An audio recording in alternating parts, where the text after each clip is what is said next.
उनके चरणों में प्रणाम। जितने ब्राह्मण वर्ग हैं उनके चरणों में प्रणाम। यहाँ पे माता जी राजराजेश्वरी उनके चरणों में प्रणाम। निवार बाबा के चरणों में प्रणाम। श्री लक्ष्मी नारायण के चरणों में प्रणाम। श्री राधा कृष्ण जी के चरणों में प्रणाम। श्री हनुमान जी के चरणों में प्रणाम।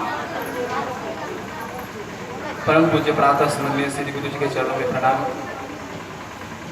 यहाँ पे उपस्थित मेरे माता पिता जी के चरणों में प्रणाम। आराध्य देव हमारे श्री राधे जी के चरणों में प्रणाम।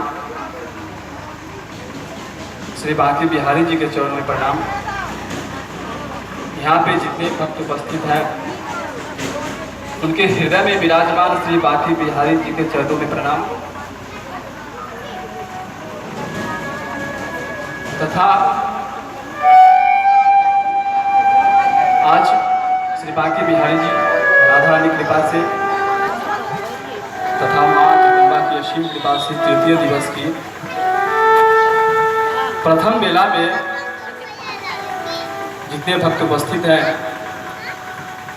तथा विज्ञान के द्वारा साउंड सिस्टम से जो हमारी आवाज़ सुन पा रहे हैं उन सभी को इस व्यासपीठ से स्वागत है।